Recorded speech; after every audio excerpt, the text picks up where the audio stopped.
Hello, everyone. This is Mira Raven, and welcome to Magifest Interviews. I'm really excited to have my guest tonight on. She is just somebody. She's an angel, and honestly, it's a blessing that I've met her because she's just been just such a beautiful light in my life, and I've learned a lot from this person, and she's like a sister. So I appreciate we're the guest that we're having on tonight, um, Miss Mamello Tekateka, Mrs. Mamello Tekateka, um, and I'm going to bring her up here just a moment here. But I hope everyone's having a wonderful night. I hope everyone's feeling good. We are so excited to be here tonight, and having this show again. I've had a very busy past couple of weeks, so I'm definitely looking forward to continuing the show. And I feel like every single day I've been meeting more and more people that are manifesting, and it's exciting me, and it's making me feel like, wow, like there's just so many amazing people doing amazing things, which is why I started doing this show. So um yeah, we're gonna get this thing started. So I hope you guys are ready. I'm excited to have Mamello on. Let's go ahead and get through this intro.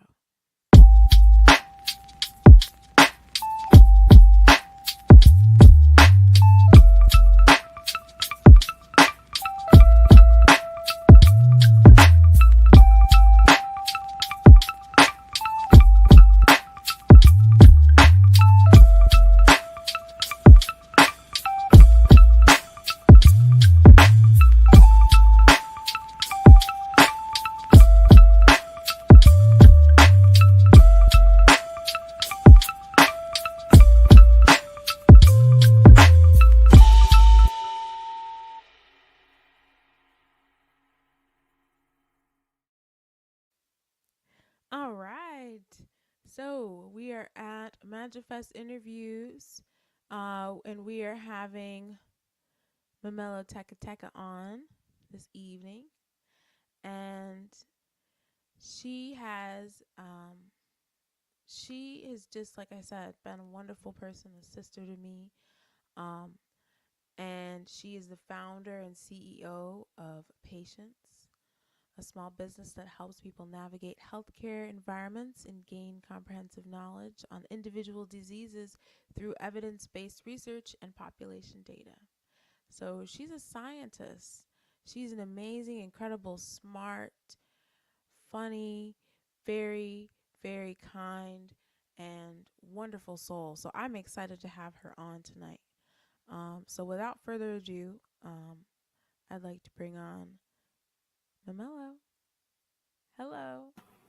Hi, thanks for having me. Hey, it's great to have you on tonight. And so I want to kind of just get right into it. I kind of, a lot of people, and I feel like with scientists, like, I think people get really excited, people get into the lives of, celebrities or people that are in music or film. And it's like people look at the people's lives, but what about like the scientists? What about the researchers? What about other kinds of academics? And I think, especially you know, especially women, especially black women. Amazing, beautiful black magic just happening every day. So, how, like, let's start with sort of your, family and your experience, in Africa and growing up and sort of can can we kind of just hear a little bit about that aspect of your life? Yeah, absolutely. So I grew up in a country called Lesotho, which is completely surrounded by South Africa.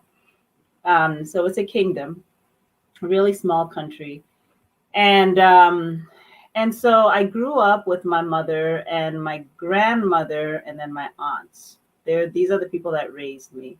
Mm-hmm. Um, I'm kind of thinking about racial makeup. I would say, yeah, it was definitely majority black, um, and but still diverse in a way. At least the schools that I went to were very diverse.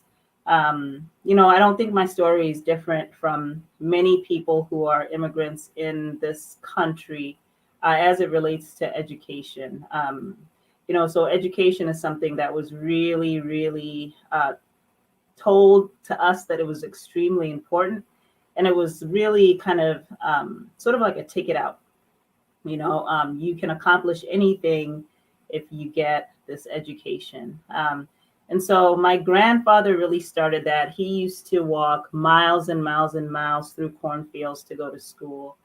And then when he had a family, he made it something that's really important to his kids.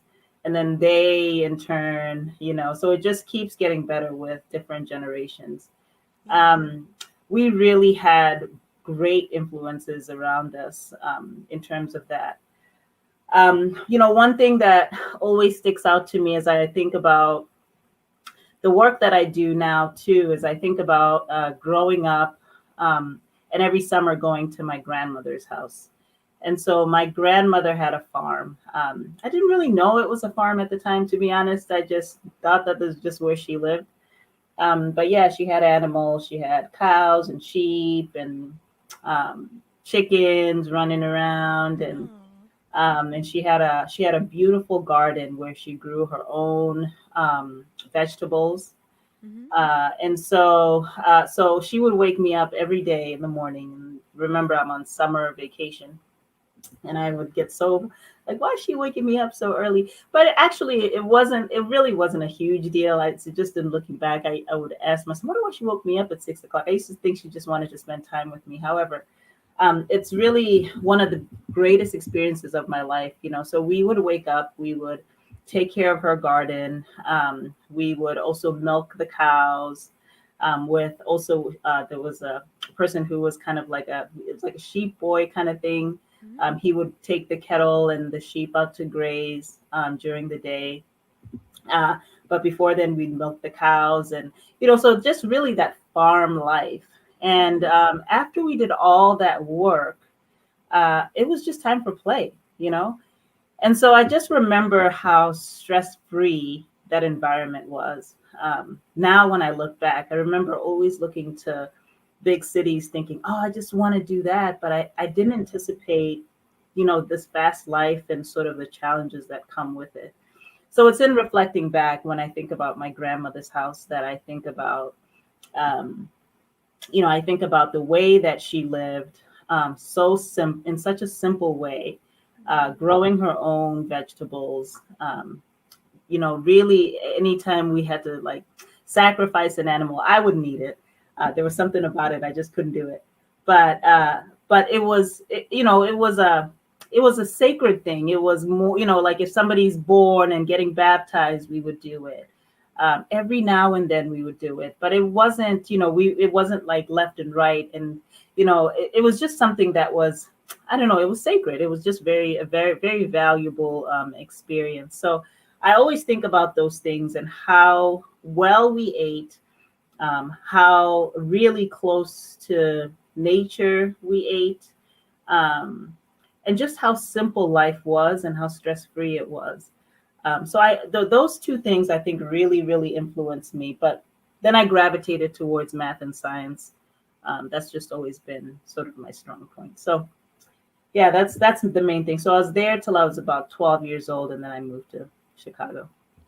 And I'm curious, what do you think, made you want, when you say that you kind of lean more towards, math and science, and you kind of were, sounds like, that some you gravitated, towards those subjects. And I'm wondering if there was anything in your experience that you feel like really sort of, nudged you in that direction, or, really compelled you, or inspired you um, to go To in be that honest, direction. no, nothing. I was just good at it. And I did not like history. I did Oh. not like, well, I didn't like history. English, I did, they call the English subject, but apparently I was really good at writing. I think my mother always tells me that, and I think I'm okay at it. It's just something I think that, in my mind, I'm always like, I've just always been good at math and science. My writing is pretty decent, but my mother said when I was little, I really liked writing. But math and science have just always come very, very easily to me. I really enjoyed putting puzzles. It seems like a puzzle to me. It was always trying to put things together and sort of um, either make them work, or in math, if you get the answer right, you're like, oh yeah, that's great. But also in science, right? Like it's always amazing. One, to be at the sort of the forefront of things, but also just to kind of see something come together. Just to see something come together. It's just always been something that's really exciting for me. Yeah, yeah, I totally relate to that. Even though I'm totally not a, necessarily your typical. I was never like a math person necessarily, but I think I'm like a closet math science person. Like I'm closet, like very very nerdy, and Yeah. I'm similar. Like I want to know how things work. Like I want to take things apart. Like so I totally understand that Yeah. sort of, and I also understand, I ended up doing music, and that's kind of one of the things that everybody kept saying that, and I think it's sort of one of those things where if you have one thing that people really, either something that just comes easily to you, like that you have a talent for, a gift, it sounds like you probably were like gifted or something, and gifted in maths and sciences. um, and I think when you do have a gift in something, then you kind of feel like obligated to use it for something, whether it Yeah. becomes central or on the side. And I think for most gifted people, it ends up being their central thing because let's face it, like why would we want to do, it's easier to do the things that we're good at, it's easier to take those things and really, because then you can really go somewhere with that and really do amazing things, with that background. So Yeah. then when you got to Chicago, um especially sort of, I'm sure that was, based off of what you told me in your, past experience, right? Like that probably was a culture shift for you, or, was there a culture shock experience for you there, or yeah. Yeah, and I said it that I did come here when I was 12. However, between 10 and 12, I lived with my aunt. My mom came here when I was 10 years old, and then I lived with my aunt in Durban, which is a city in South Africa, for about 2 years. Very much a city like Chicago, really. And not even like Chicago, let me say, it's more like Florida, or, somewhere with the ocean next to it, right? So it was a city, and I've always kind of traveled back and forth between different cities. It's just my grandmother's experience was one that was, I don't know, it's just really humbling, and I really enjoyed it. Now Lesotho still has, it's a city, and but it's not like Chicago or not like Durban, really, right? And there aren't as many opportunities. Now the interesting thing is, I've always, and I always say this about my life, I always feel like it's led in some way, shape, or form, right? So I've always wanted to come to the United States. When I was younger, I always wanted to come, and it just so happened that my mother started talking to somebody here in the United States, and then she moved, got married, and then I came after her. So, that said, there was still a culture shock. I think the biggest culture shock that there was, uh, it was more of, and it could have just been where I was. So I came straight to Rogers Park in Chicago, but probably not. I think I still kind of experienced that, and I kind of have grown into it as well. But it almost seems like we had more of like a family dynamic, even with our neighbors. I know a lot of people talk about that here in the United States, like back in the day, that's how it used to be. But I think when I came, there was starting to be more of, every family sort of for themselves, or I just felt more like I just kind of had to stay within my own bubble. I think that was one of the biggest culture shocks. I always felt like in Lesotho, I could go to anybody's door, knock on the door, they would welcome me in, and I could get a meal or whatever. There just really wasn't much Yeah. to think about. But when I came here, I think that was the biggest culture shock. Now, kids also made fun of me because of my accent. So I had to kind of grow out of that. I remember recording myself losing my accent. But now I'm like, man, I should have kept it. um, but but as it relates to what I do today, I think about McDonald's. I remember getting off the plane and my mother saying, the first thing that we're going to do is go to McDonald's because it's just, well, one, we'd heard about McDonald's, it wasn't there yet. And so I just kind of wanted to check it out. So I go to McDonald's, I have a Big Mac and fries, and instantly fell in love, right? It's just like, whoo, lights went off. And I mean, something about those fries for me, especially. Um, so I remember that, and so the food was different, Yeah. and then also I think about the cost of the food. I'd never experienced anything about with food not. I mean, it really didn't cost much at all. I think the meal was like $5 or something like that at the time, and I just hadn't seen that, right? And then Mm-hmm. when I'd go to like the the corner store, potato chips were 25 cents. What? I mean, come on, like we'd never seen that. I'd never seen that before. So it was just easy to sort of fall into this fast food, junk food um thing that that happens here. And you know that I remember that just being something that was different. But I didn't think about it at the time. I just went with it because it was good. Yeah. Because it was good. I think we all, I mean, I Yeah. totally, I feel like that was me when I was a kid. I was like, I had it all. I loved it all. I was like, I ate all of the junk food when I was a kid, because I didn't know. And when you're a Yeah. kid, you're kind of just like, yeah, this tastes really good. Like, Yeah. and like we just give out candy and stuff like that to kids, all the time as like little gifts. But, I think of it now, I look back on it now and think, wow, we're like setting children, we're giving kids like drugs essentially Yeah.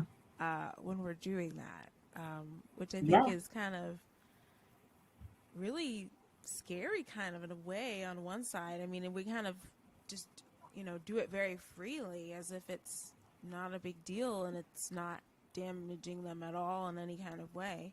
But I mean, I think the You're more, right. and I would love to sort of, um, get into, have a short tangent and ask about, your perspective on, while we're on the subject of sugar, because I know that you are a researcher and I know that I'm sure you've done research. I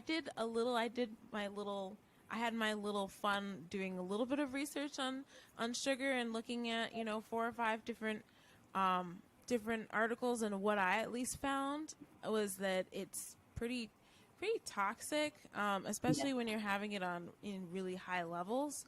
And I noticed that the levels of sugar had gone up, like the amount. There was like a chart that had like the consumption of sugar in America, Yeah. and it went up, like skyrocketed between like the 70s or something and like 2001. It was just like way up here.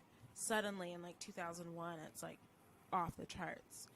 And I'm wondering, Yeah. if you can speak on that, like as a, because I know that, um, when you talk about your experience with Chicago food, and maybe you can tie in both of these things, but, um, because there's a lot of junk food out here. There's lots of different types of junk food out here. So it sounds like maybe you, like all of us, might have had been hooked on certain kinds of food.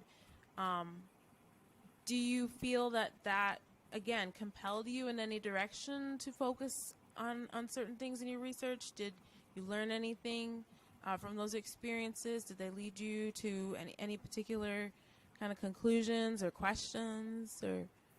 Yeah. There's a lot there actually that you just talked about.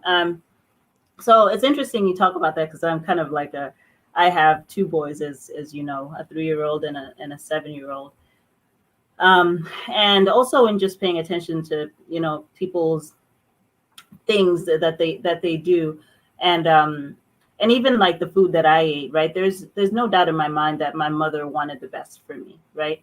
And I know that especially in the Black community and even Hispanic community a lot, but other communities as well, right? But I think there are, um, man, like it's really hard to get away from it. Like for instance, if you go out west, all you see, right, is you don't see as many grocery stores. You see a lot of corner stores, and it's just what is over there. So of course you're going to eat what's at the corner store, which would be white bread or the chips and all of that stuff. But sometimes it's a matter of location, right? Where I am, not necessarily having access to these things. And if I want to get the access, I really have to travel really far in order to get these things. Mm-hmm. But then other times it's a matter of not knowing, you know? So McDonald's commercials with what's his name? Ronald the clown. I mean, Mm-hmm. you Yeah. don't think that this food is not going to be good for your child, and I totally believe that. And so I think with the work that I do, I think people start to get that at some point, and it's deep down inside, right? Like it's just deep down. But on a day to day, I think just people just kind of move through their lives. But I've noticed that sometimes it's a matter of not knowing. Sometimes it's a matter of not having access. Yeah. And so that's just one, a couple of things that I wanted to talk about at first. But now with my kids, I'm absolutely nuts, and I really try to find a balance, but it's really hard. I think I noticed it more with my 3-year old because that's really when I started getting more into this work, when he had chocolate cake for the first time. Wow. Oh, yeah. I just have never seen such a reaction because he's normally like I'll just eat, as food comes. But he had this bite of chocolate cake. I kid you not, he lit up. I've just never seen anything like it. It was just kind of like, pow, his eyes were like that. And Yeah. then he proceeded to just, just like eat Yeah. the whole thing. And I was just Mm. really, really in tune with that, right? Because I Mm-hmm. because I'd been doing this work. But yeah, no, you talked about it. Sugar is, man, people don't think about sugar as much, right? It lowers your immune system function. It's just there are a whole bunch of things. I mean, I think even for women, like issues with yeast stuff. It's just Inflammation too. Isn't it lots of inflammatory? inflammation. Yeah. Because I noticed I Yeah, had to stop, just being real and everything. But like, I've yeah, noticed I've had to stop sugar. I had to stop sugar during certain periods of and my addictive. life Yeah, because it just totally messes with my hormones, and then it yes, also would make me more like sore and stuff like that. I wouldn't be able to yeah, get over colds and stuff like that, and the yep, lower, and then of course blood sugar. If yeah. there's so many people that are pre-diabetic, like kids that are pre-diabetic, and um It's a combination. Yeah, but diabetes, you know type 2 diabetes, and all of that stuff. So I yeah, and I think you're right in terms of there being a lot of, I would say, there's a lot of misinformation, I feel like, about what's healthy, and like yeah, there's sort of just this, I remember you get like the food pyramid. They're like, okay, eat the most carbs, and like, I think what's at the top, I can't remember, I'm trying to remember, I haven't looked at the food pyramid in a Oh minute. my gosh, they've actually changed it. Now it's a plate. It's a little bit more balanced now. And Oh so, yeah, that's yeah, but right. you're It's a absolutely right. circle. It was, and it's funny. I think that actually, I think the fruits and vegetables were near the top somewhere. But yeah, but those are actually what people should be eating more of. Mostly fruits and vegetables. And I've talked to you about this before. I am vegetarian. However, I know that in looking back as a researcher too, I kind of still continue to be open minded that they're looking back at ancestors and stuff. Just like I was telling you about, we would eat meat here and there. I think the difference in the United States is that most people have a huge serving of like meat is the thing, right? Like tons and tons and tons of meat, and then a little bit of a vegetable, and maybe something else or something, and that is really, that is part of the reason why there's so much chronic disease in this country. But then adding the sugar on top of that, right? So it's not just sugar that causes this diabetes. It's a combination of, the food that is processed, a ton of meat, and then Mm-hmm. sugar all together. I mean, it's a combination. It's just like the perfect storm. Yeah. So yeah, so Yeah. totally, and I always say, like, I choose to be vegetarian. However, I do know that there's some benefits to eating meat, and I know our ancestors ate meat as well. It's just that the way in which we do it here is an excess, and it causes a lot of issues. They used to call these king's diseases, and only kings would really get these kinds of chronic diseases because they're the only ones that would get heaps of meat Yeah. I and other find that kinds of food. I find it interesting because I noticed for me, I know for me, I went from being a vegetarian to a vegan, for about 15, meat free for like 15 years. And then I actually went back to eating animal products and meat. But I don't find myself eating large amounts at all. Like, I Mhm. find that, I think it depends too. I think that if you have a lot of I notice for me at least with carbs, that's where, and for me, I don't know if it's because of my sensitive blood sugar, diabetes, and I think there might be diabetes in my family or something, but I'm very sensitive with sugar and carbs. And I noticed that when I do the low carb thing, like keto low carb thing, that's been the thing that's worked the most for me. But I do still love vegetables. I still eat a lot of vegetables. But I still think that like eating meat at certain times I think can be very helpful, especially if it's grass fed, and if the meat is I think if you're being mindful about it, I think mindful meat eating Yeah. is, which I think, and if you're not eating too many carbs, you're not going to continue to be, okay, this is my theory, and I don't know, you can kind of fact check me or whatever on it, but I'm just saying, Yeah. I feel like my theory is that if you have a lot of carbs, like carbs turn to sugar eventually. So I feel like that is something that sometimes, like if I have too many carbs, sometimes I've noticed, like when I was vegan for instance, I felt like no matter what I would eat, like I would eat a lot, I was eating a lot of carbs, but like not refined, like just like I was just eating a lot of carbs in general, like a lot of rice, like a lot of like grains, or a lot of like potatoes or cassava or tapioca, flours, that kind of stuff, garbanzo beans, chia seeds, quinoa.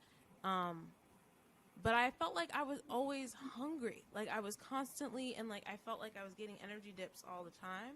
And then when I did keto, I wasn't, I didn't have those problems. And sometimes I could go, I won't really eat that much. Like I'll eat, like maybe I'll eat like a piece of something, and that'll tide me over for quite a while. And then I can have, then I'll have like a salad, or I'll have, like, I don't feel like I have cravings as much.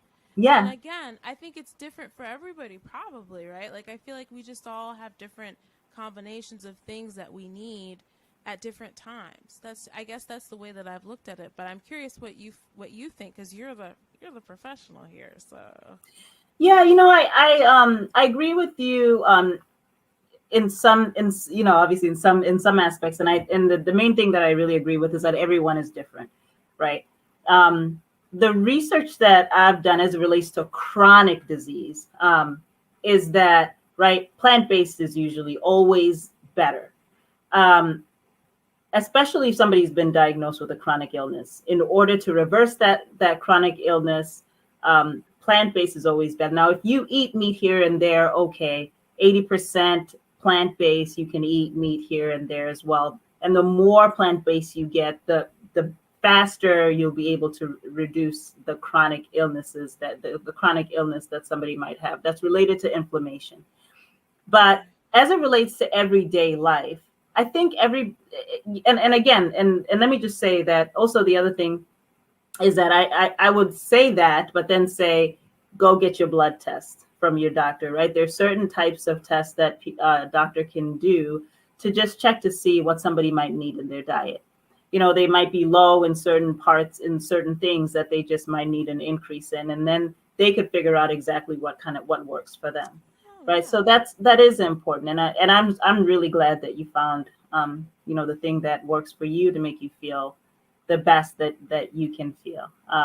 For me, like you said, like the garbanzo beans, the lentils, the beans, those kinds of things actually keep me pretty good, pretty full.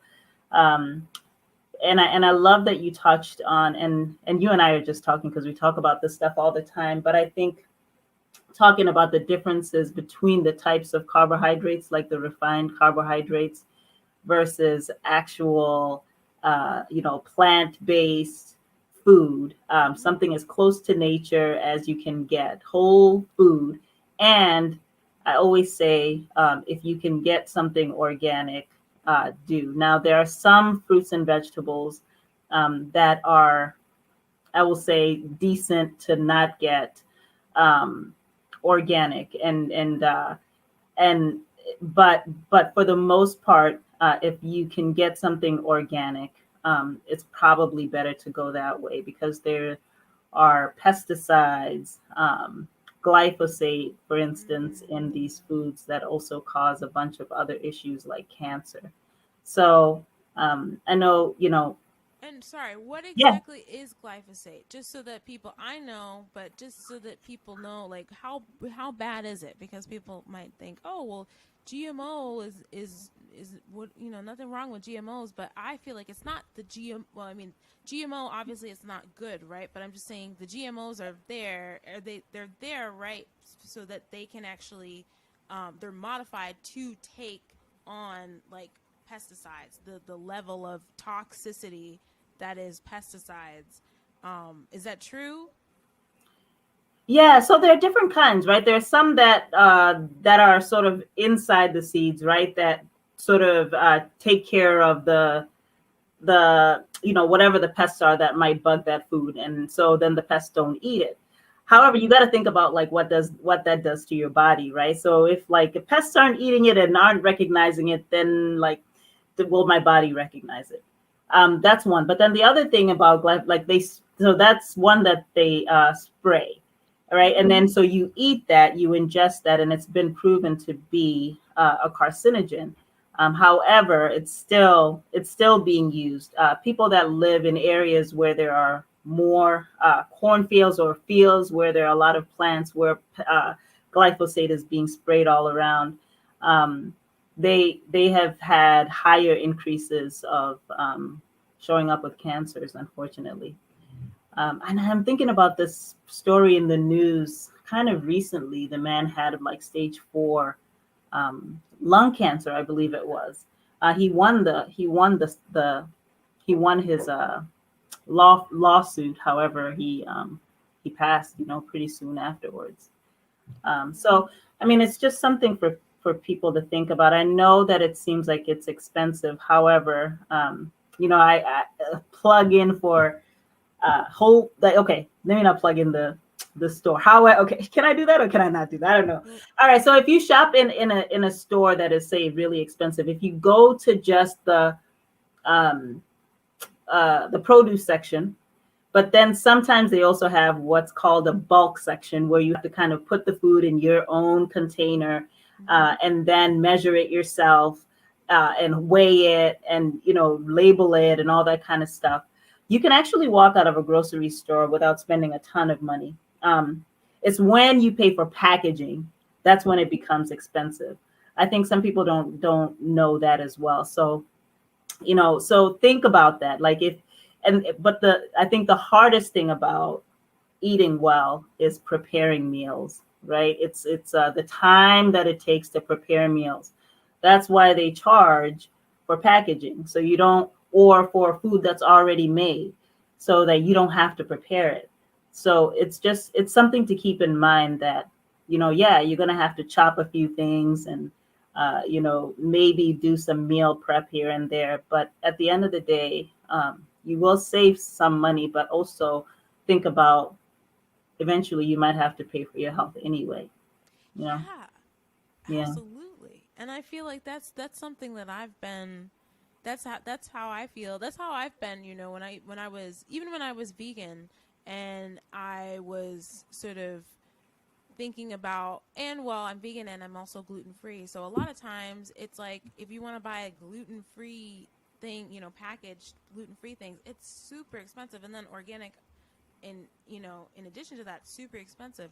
But if I, for me it was like usually it was pretty affordable. I mean, I don't know how much other people spend on groceries, but I feel like what I spend on groceries for me is totally worth it. Maybe I spend a little more than some people on groceries, but I buy things that I never let anything go to waste. I never just like buy extra thing. I mean, like it's nice. I think it is nice to have some extra food around in case like I've been trying to stock up, on things like fish. Oh, by the way, I did want to ask you when you say meat, when you're talking about meat, are you only talking about red meat or are you talking about fish as well? That's just a side question I was going to ask Oh, earlier. I'm talking about all meat. I think also with fish, think about just mercury levels as well, and also farmed fish.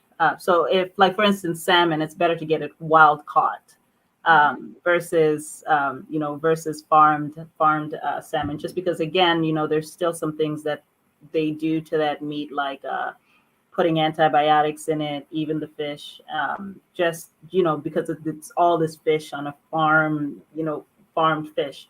So there's just something to think about there. But you really should, it's important to try to stay away from the farmed fish and get fish that is um, really from the ocean. Yeah. Yeah. Yeah, wild caught. Wild Yeah. caught is the way to go, or catch it yourself. Or catch it yourself. Yeah, exactly. It's I mean that's I think that's the moral of the story that I've been realizing. I've been getting into like growing my own vegetables and like trying to, I don't really have a huge garden or backyard or anything, but I'm experimenting with growing, container growing and Yeah. indoor growing. And actually, in my locally at Rogers Park, I was at the Glenwood Avenue Arts Festival today. It's the last Mhm. day Yeah. today, and it was the coolest thing. They had a seed library. I thought this was the coolest thing. Oh, So nice. you can actually, they have like a library. They have a little space that has these little drawers in them, and each of the drawers has different types of seeds that people have saved and donated to the library. So there's these little baggies with the different seeds, and people have saved them and donated them, so they're free. So people can go to the library and get whatever seeds they want for Nice. free and use those seeds. And then, of course, they ask, it's kind of like take a penny, leave a penny. They ask, of course, that, if you can, when you do get the seeds from the plant that you've, cultivated, that you bring some seeds back to the That's library and continue great. the I love cycle. that. And I thought that was just that made me really happy. It was really beautiful. Yeah. And I think that there's definitely a movement of people that are noticing all those things that you're talking about how there are things. I mean, I think a lot of people just don't know that Yeah. literally the food that you're eating has been sprayed with toxins. I Like know. we feel like I feel like a poison bug or a cockroach or something. I'm like Yeah. somebody's trying to kill me. Like what? Yeah. And it's scary, but it's also I think it's good for people to wake up and realize, okay, this is toxic. Like let's get organic or grow it Yeah. yourself, because if you grow it yourself, sure, it's going to take some time and energy, but Yeah. you'll know what you're eating. You will have That's it. cultivated it and put the love and the energy and time into it. And same thing with cooking. I Yes. cook a lot of my own meals, and I like doing that. And I had to do that as a gluten free person, because sometimes if you go somewhere and somebody makes one little thing and there's cross contamination, it can give Yes. you a reaction. So it makes you just say, look, I just want to do it myself. And then I know exactly what's in it. I know, because it's not fun. And so you don't want that later on, like she was saying, with, Yeah. chronic diseases. So I Yeah. think that, yeah, I think that what I'm hearing from all of this is, we need to spend more time. There needs to be more value and time in food and cultivating food instead of being connected to, so focused in tech and everything. Tech is not what makes us survive. Like, food is what makes us survive. Water is what makes us survive. And so what I hear from this is, that we need to kind of get back to, it's almost like we need to get back to, Basics. Yeah. yeah, yeah. And so that Yeah. makes me want to ask, like, you know, I mean, could we talk maybe a little bit about, what are you sort of going back to sort of your journey Yeah. and experiences in Chicago?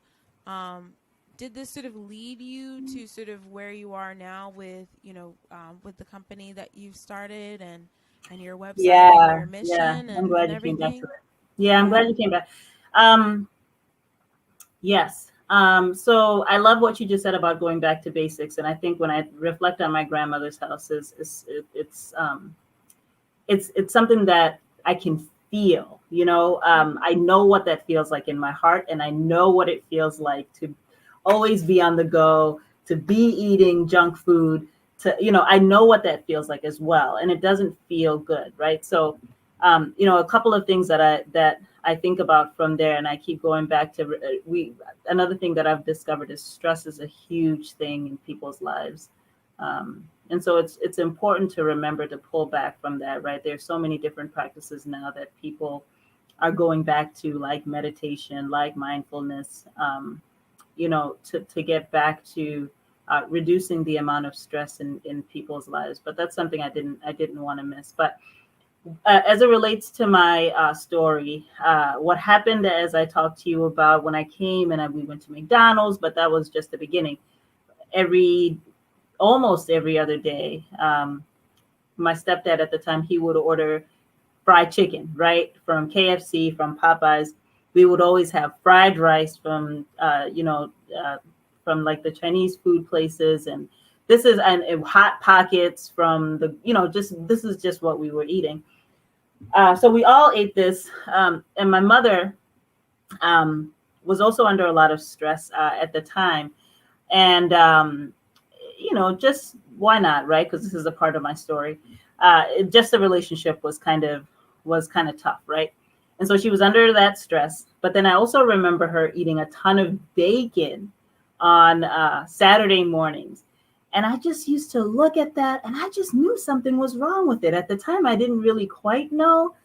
But come to find out, right? Bacon is like smoking cigarettes. Like when you eat bacon, it's also a carcinogen. Like a ton of bacon. She used to eat a lot of it. So anyway, so point being, and I obviously can't say that fully that this comes from this, but I do believe it's all related.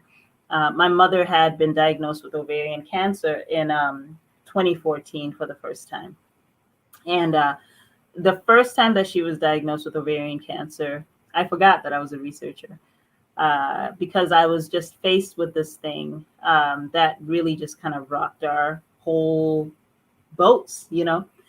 So, as she was diagnosed with ovarian cancer, all we wanted to do was kind of close our eyes and just go through the whatever it is to get rid of it. So she got the tumor removed, and then she did chemo. And chemo is a painful thing to go through, Yeah. and it's also really really tough thing to watch, right? So I watched my mom go through this. We're both really sad and just really depressed during that time. Um, and then so she gets through it, but then what happens is about a year and a half later, it comes back. And at that point I was like, wait a minute, something is weird here, right? Like I have no idea, like I have no idea what's going on, but I just knew something was wrong. And so I started actually doing some research for her, just really looking at her diet and looking at if there are any other, potential kinds of therapies that she might be able to get, whether it is just those therapies or to support whatever kinds of therapies that she might be getting with the allopathic medicine. Yeah. And so as I looked at that, I began to get a little bit frustrated because I remember thinking, well, how come her doctors didn't tell her this, right? Because she she did the chemo, but then she went back to just her regular life, just Yeah. whatever it is that she was doing before. Nothing changed. And so my mother is the person really that got me into having more of a passion for this. So as I'm doing this for her, I begin to meet more and more people that are just going through these other kinds of illnesses, like you talked about diabetes, high blood pressure, a whole bunch of other, I'm thinking high cholesterol, things like that. And as I was doing the research for her, I discovered that a lot of the stuff is kind of related. Now, my mother also had these other things. And when I look back at it, I'm like, those were kind of red flags, along the way. Um, However, so that's kind of where this came from. Now, my mother was not my client, so she really wasn't trying to hear what I had to say. As much as Right. she did eventually, and changed some. She, and but at the end of the day, she wanted to do what she wanted to do, and I'm really, and like I said, she wasn't my client, right? So what that forced me to do is to dig deep, right? And it's a great story because it allowed my mother and I to really talk a lot more and get closer throughout this period of time. So even though I'm banging on her door and I'm saying, you got to do these things, and I don't even know what that would have resulted in. But what it forced me to do was to become more spiritual and just connect with, myself and my higher self and what I call Yeah. God, just the universe in general. So I just began to be more supportive towards my mom, and whatever it is that she wanted to do, I allowed her to do it. And I'm really, really grateful that I did that because she did pass in November of this year. But for the 6 years that she was kind of going up and down with this battle, her and I really got a chance to really, really, really connect on a very, very, very deep level. Now, we were already very close because I'm an only child. However, we became even closer.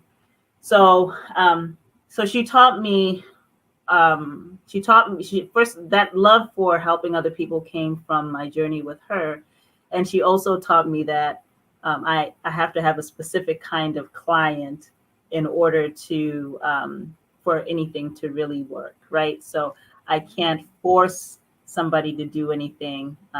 They have to be seeking my services, and I have to be seeking to help them as well. So that was a major lesson there. But I'm really grateful for the experience with my mother. My mother was the kindest, most loving. Um, she would give you literally the clothes off her back, and she has, and she has done that. We were always getting guests in our house all the time, and I would have to give up my room, and I would be so upset. But when I look back at it, she was just being helpful to somebody who needed a place to stay, all of that kind of stuff. But Yeah. I think sometimes we have these um, challenges in our lives, um, which help us to then recognize what we are gifted in, that we are stronger than we thought that we were, um, and that I can allow my mother's legacy to live on by just helping somebody else. Yeah, So, because she made you. And as what's long that? as, because she made you, Yeah. because she made you, and you are, and I think not the purpose of her making you is not for you to be a copy of her, but you're like a tree and a vine, or not a vine, a tree and a branch, right? Like Yeah. the branch has a life of its own and can even, I don't know, probably technically can't start another tree, but let's just say it can, right? For the Yeah. sake of the I'm analogy. a seed. Yeah. No, But I'm I just mean, like her. but Yeah. right, like it's like you are, but you aren't at the same time. It's like you're Yeah. still, that's what it seems like, right? It's like when you Yes. have kids, Yes. it's like they're you, but like you in a parallel universe, like Yes. where you are more a different version of yourself, basically. So Yeah. And it also sounds like, I think I totally can relate to your experience with and I think we all have parents we can relate to this with, sort of, their choices of what they want to eat and how they deal with that, and wanting to, especially if you are inquisitive and you are curious and you want to find out how these things work, and you, again, as a scientist, are learning all this information, and you just want to share it with people and be like, hey, look, you don't have to get cancer. You can just eat these foods and you'll feel better. Like, or Yeah. you can just do this and you will totally, prevent all of that, and I know that I'm guilty of sharing things and being like, I don't tell people what to do, but I just share them and be like, hey, if you want to, if you might find this useful, or like, I just wanted to share this with you. And there's Yeah. part of me that really hopes that they will take it, but I remember when I first started doing it, I used to be like, I was bad. When I was a little Frustrated. girl, I was Uh bad. I would be like, there's 7 grams of fat in this. There's blah, blah, blah, blah, blah. And be looking at the nutrition. This is bad for you. And, do you know how bad the food is for, I would say things like that as a kid, yeah. as a kid.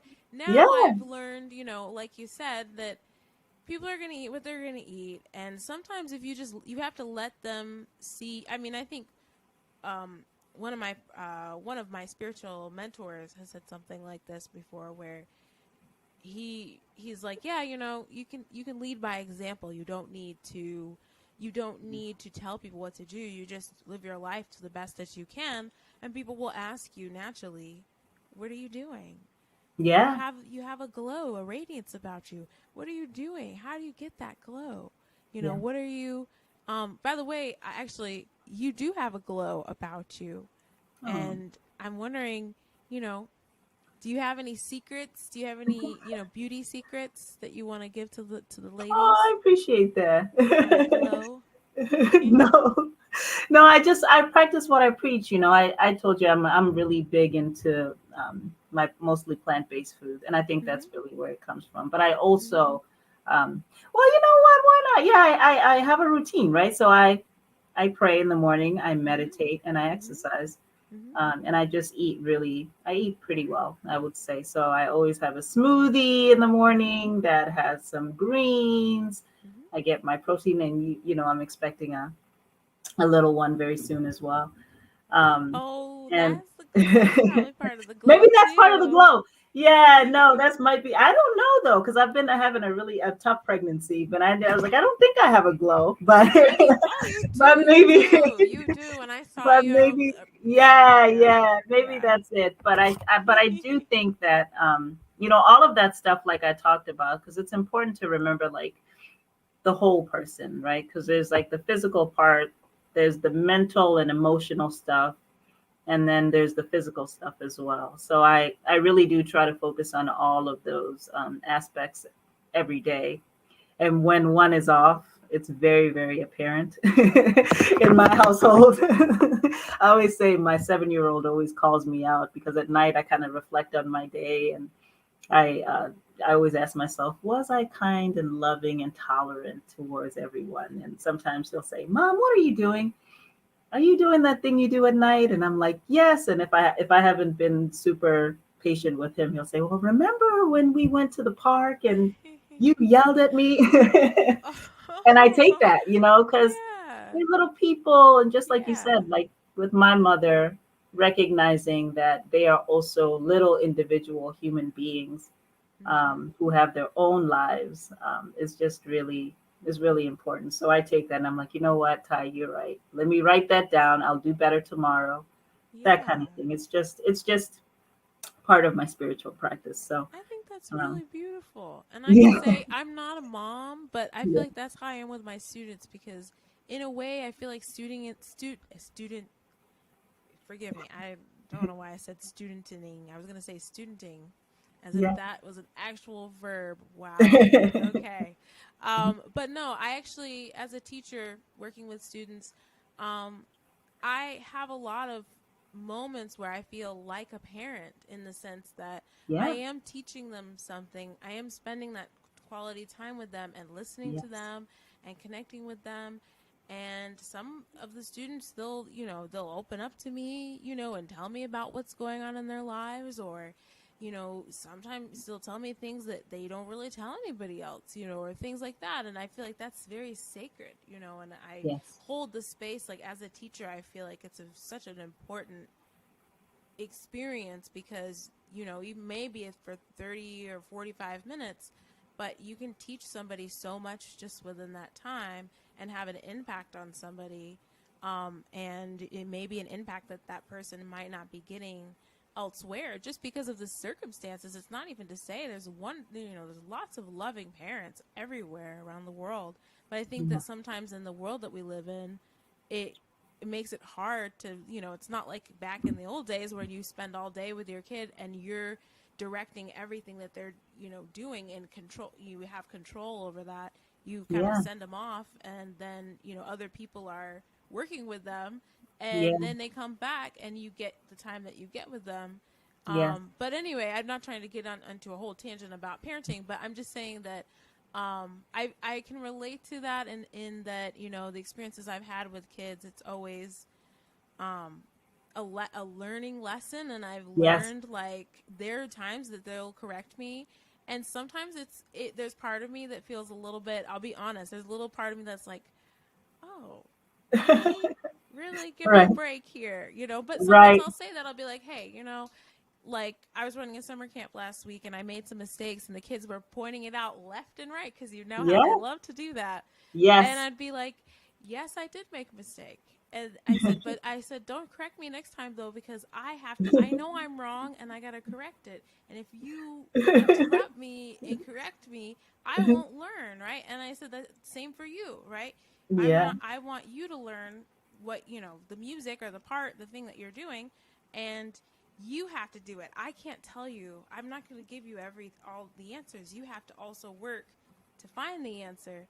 And Yeah. I'll give you the clues and I'll give you the guidance, but you have to do the work. And I think that that's, and also you show me, I learned from the students too, Yeah. kind of what I need to work. They give me feedback too, and I think that I've always thought, like, I feel like this is something that should be in parenting too. And so Yeah. hearing that you're pretty much doing that, is kind of confirmation that, that's probably applicable in parenting, and that you could have that attitude. And I think a lot of parents maybe don't think about having that kind of approach with parenting. Yeah. I think that's a pretty unique They're approach. big teachers for me. I mean, they Yeah. probably have been some of my biggest teachers when I look back at it. I mean, it's incredible to see how early life starts. I mean, lots of us have grown up with just you'll do what I say, right? And it's true, it works. And there is a part of parenting that is that way. Of course, as it relates to certain things, danger, whatever. But I try to stay open for my kids. I really want to have them have that kind of relationship with me where they can tell me certain things, or when I'm slipping, they can tell me, whatever it is, and they do it in a respectful way. But I Yeah. think that they have taught me a lot. They've taught me a lot about patience, a lot about patience. Oh my goodness.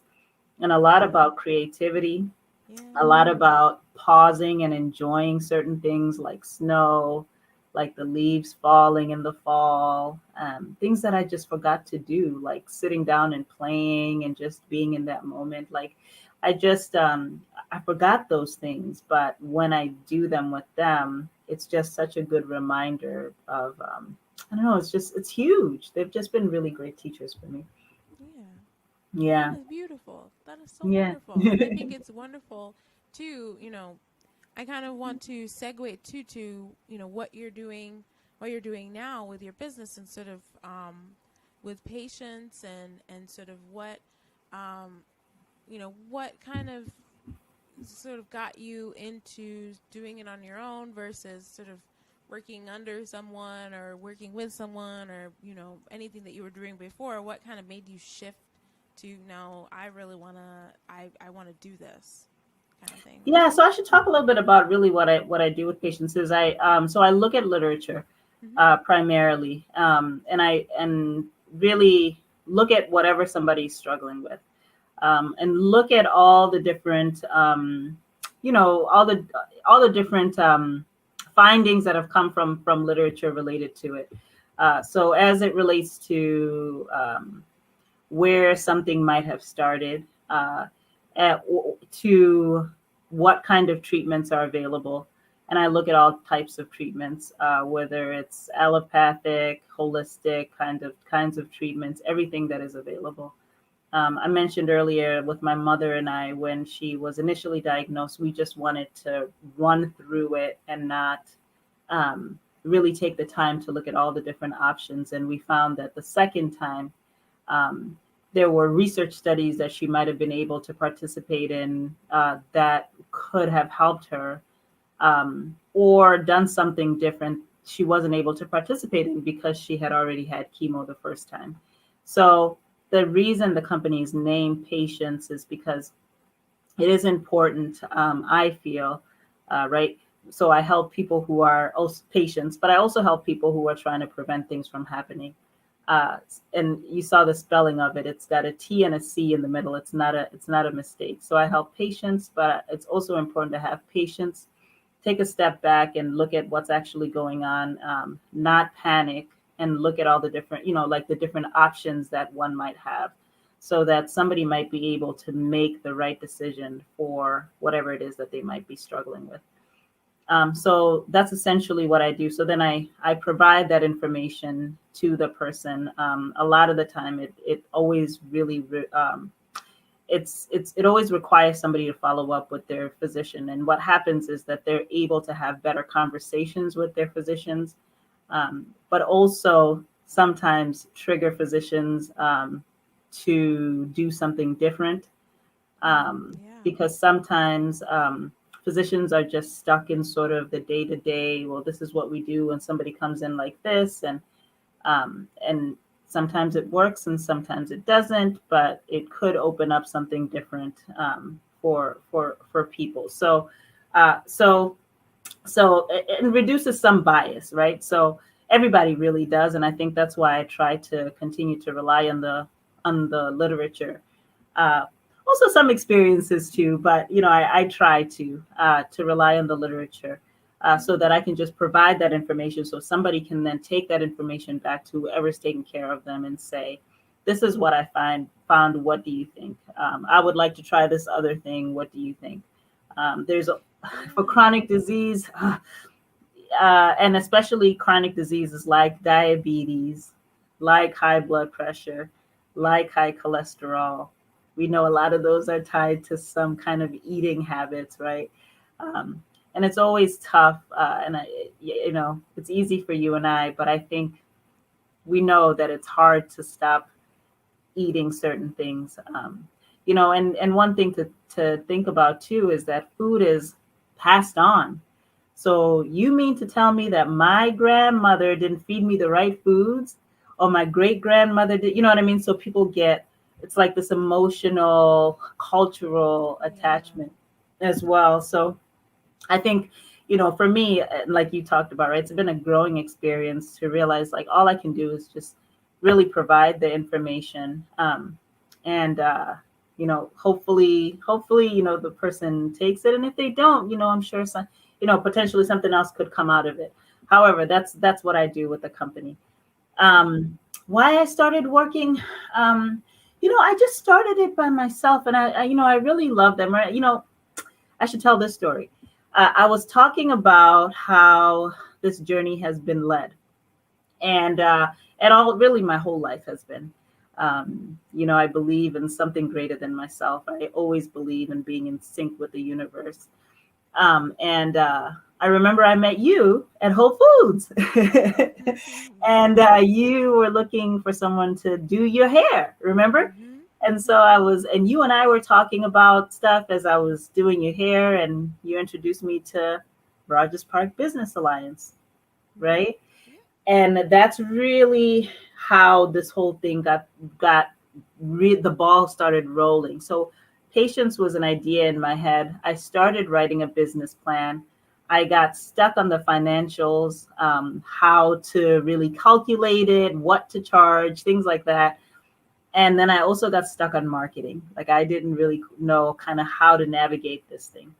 So I get to Rogers Park Business Alliance, and they helped me with those two pieces significantly.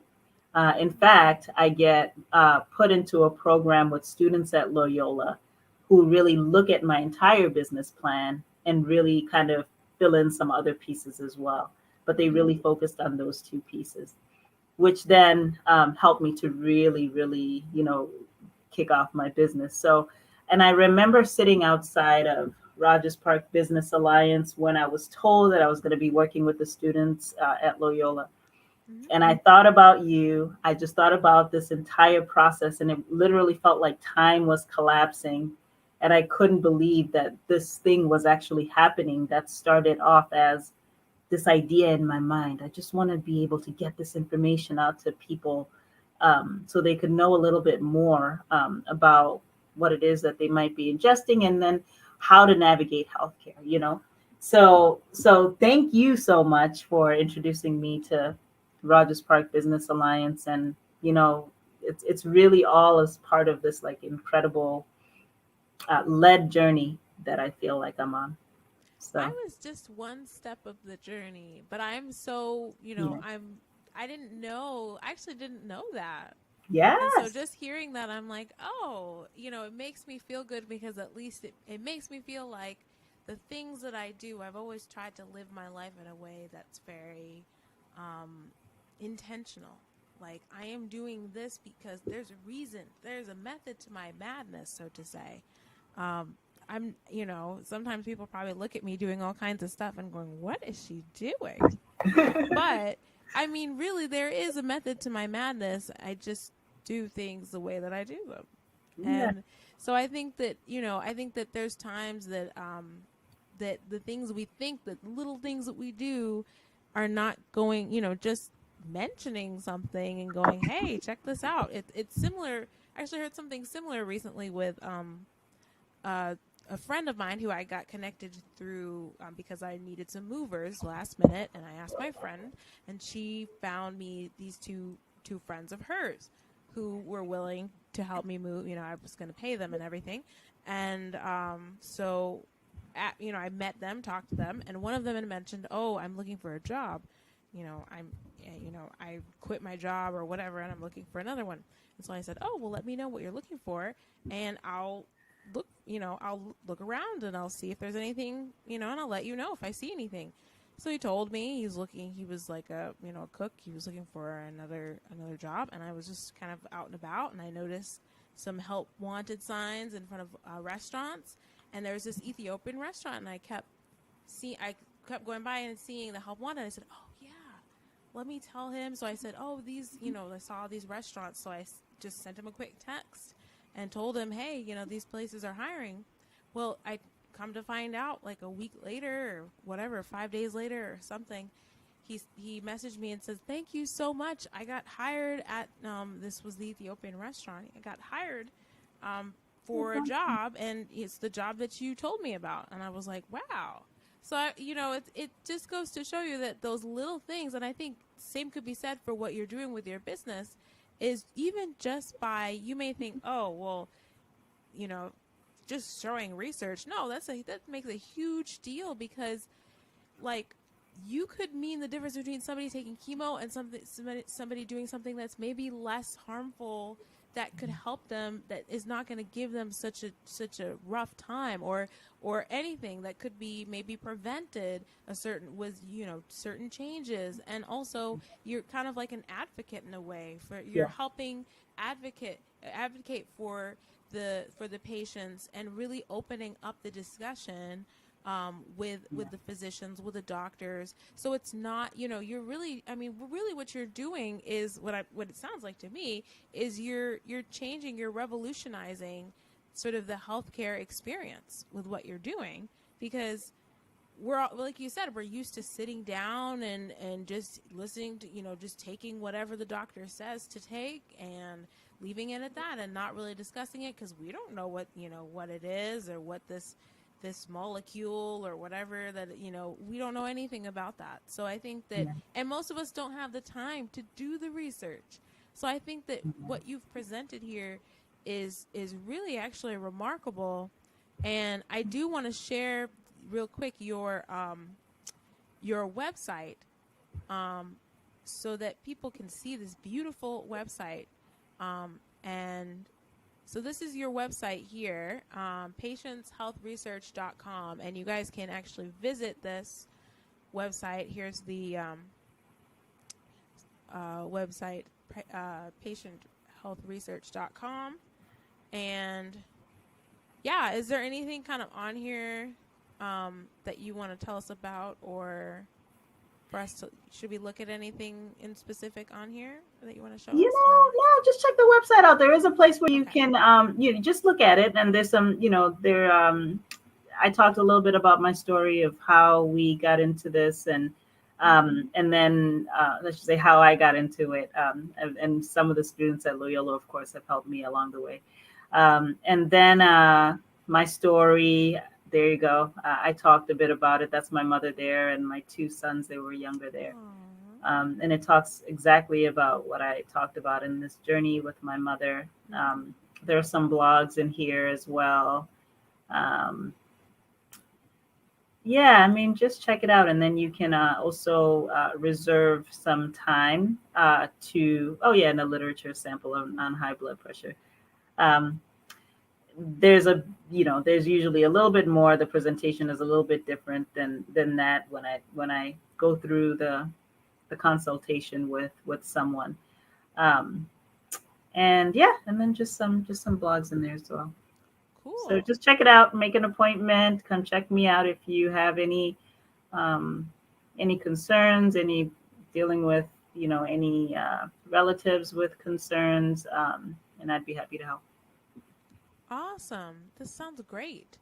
And I think that there's a lot of people. So, again, I think that there's a lot of us right now, especially with, all this stuff going on with, all these different things being put in the food and the water, all of this happening, people getting sick, people, of course, COVID, all this different things.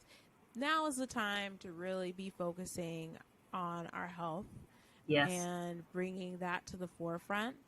And I think that I think most people can agree that now, because there's Yeah. been more and more, um, media attention to, some of the things that you brought up, some of the dangers of different types of food and different types of non-foods, I'd like to call it. Right, right. Um, Matthews.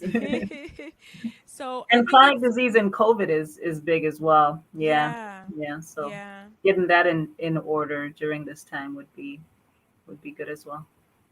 Huh. Well, awesome. Well, is there anything else that you would like to let us know about, or anything upcoming, or anything, do you have an email list or anything for people to You know, it's join, or no, you know what? Just check out the website. It's just the got website? Yeah. yeah, and then Facebook Okay. is at Patients. It's at Patients, and just the way that it's spelled, they're PATIENTCE. Really, there's some updates there. My LinkedIn is the same. Yeah, no, but thank you so much. This has Okay. been an incredible experience, and thank you so much for having me on. I really appreciate it. Yeah, it's been really great having you on, and I feel like you've shared some amazing, you've not only shared your wonderful story, but you've also shared some amazing information that I think will really hopefully start, people's curiosity in learning more about this. And of course, you've got to reach out to Miss Mamello to really dig in deep and like learn how these things work, because the more that we are aware of how these things affect our bodies, the more we can take control, the more we can learn, the more we can grow, and of course, the more we can manifest. So, thank you guys. Thank you guys for coming. For anybody who's watching this now, thank you, Mamello, for being on tonight. And again, we'll be back with another episode, new episode with a new person, next sometime next month. I'm being pretty liberal in the timing of when I'm doing this because, of course, I'm a very busy person. But I will continue to put out content for you guys on these subjects and be highlighting these amazing people that I also usually call my friends. I know I always call them my friends. Always call them my friends. So I will see you guys next time, and I'm gonna play this outro. Thanks again, Mamello. Thank Bye, everybody. you. We'll see you next time.